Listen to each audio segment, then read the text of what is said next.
À l'Est, je reviens. Sur le plan de la sécurité à l'Est, nous sommes dans un impasse politico-diplomatique qui ne dit pas son nom. Ouais. Nous sommes depuis un certain moment dans ce processus de Luanda et de Nairobi qui ne sont pas en train de produire les résultats escomptés. Et ce processus ici, depuis qu'on l'a lancé, ça nous a éloignés de l'accord cadre pour la paix, la sécurité et la coopération pour la République démocratique du Congo, l'accord d'Addis Abeba. Dans cet accord, tout y est. Qu'est-ce qu'on cherche à Nairobi? Qu'est-ce qu'on cherche à Luanda? C'est ça la grande question. C'est ainsi que Dr Denis Mukwege rappelle au gouvernement. Il dit au gouvernement, il montre au gouvernement la nécessité de revitaliser, n'est-ce pas, cet accord cadre d'Addis Abeba. Dans cet accord ici, a mis en jeu plusieurs acteurs, qui sont les acteurs majeurs des conflits qui se vivent aujourd'hui à l'est de notre pays. Qui sont ces acteurs-là? Il y a d'abord nous, le pays agressé, la RDC. Il y a les pays frontaliers, dont le Rwanda, l'Ouganda, le Burundi, la Tanzanie, le Kenya, la République centrafricaine, le Soudan et consorts. Tous ces pays sont parties prenantes dans cet accord de Luanda.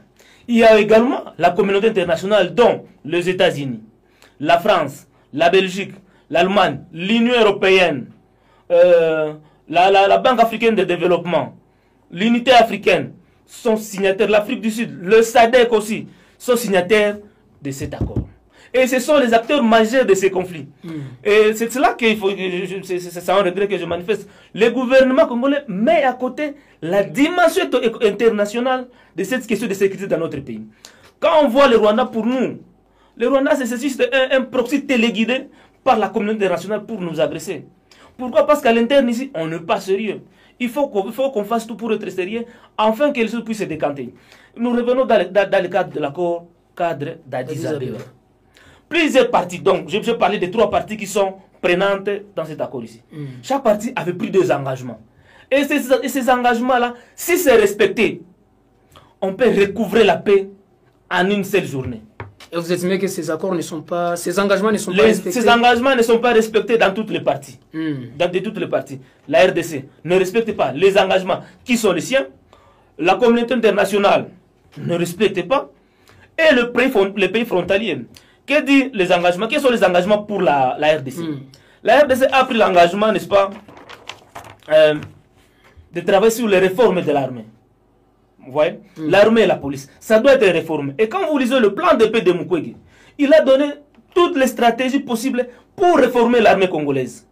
Pour que l'armée congolaise soit une armée avec des fils de notre pays venant de tous les 145 territoires. Mais réformer l'armée veut dire quoi? Ça veut dire que travailler pour que nous puissions avoir une armée républicaine. La RDC, une armée républicaine. Une armée forte, une armée solide, dissuasive, dénudée, n'est-ce pas, de toute forme de corruption et d'infiltration. Vous êtes sans oublier que notre armée est infiltrée à tous les niveaux. Ça, ce n'est pas un secret.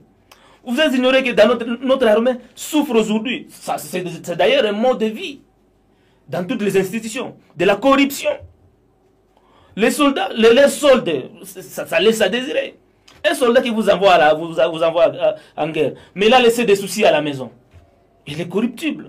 Il peut trahir à n'importe quel moment. La façon dont il y a eu brassage, mixage, on a été infiltré. Il n'y a pas de code de patriotes, prêts à mourir, n'est-ce pas?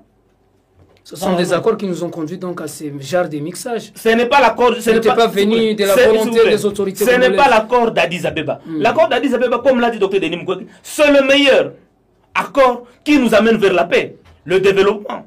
Ça, c'est un engagement pris par la RDC. La RDC a pris l'engagement d'établir l'autorité de l'État sur toute l'étendue du territoire national. Vous êtes sans oublier aussi que l'État est absent.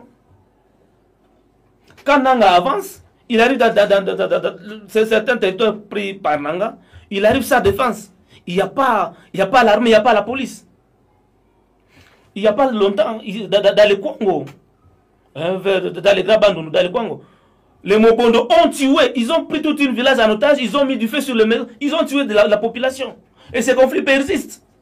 Donc l'insécurité n'est pas seulement qu'à l'est, même à l'ouest aussi. Ça ne marche pas. Donc il y a absence. Dans cet accord, l'État doit travailler sur comment on dit ça, sur l'autorité de l'État sur toute l'étendue de la Ça ne devrait pas être tic-tac, il fallait... Cet accord a été signé depuis 2013. C'est ça aussi la faiblesse du gouvernement de Kinshasa. Tout ce que Kabila avait fait, tout n'était pas mauvais. Et il y a ce principe-là, n'est-ce pas, de continuité de l'État. Quand ils arrivent, ils prennent cet accord, ils mettent à côté. Ils commencent les pourparlers avec Kigali. Oh, ce n'est pas seulement Kigali qui est partie prenante. Au-delà de ça, dans cet accord toujours, on dit que le gouvernement congolais doit combattre toutes les forces négatives qui sont dans notre pays. Ce qui se fait régulièrement. Vous savez qu'il y a plusieurs forces négatives. Et déjà en 2013, le gouvernement congolais, l'armée congolaise avait défait le M23. Ça, c'était dans le cadre de cet accord. On dit ici de travailler pour le développement économique. Vous comprenez? La construction des routes, de dessertes agricoles, faciliter la communication entre différentes provinces pour booster l'économie de notre pays. C'était un engagement pris par la RDC dans le cadre de cet accord ici.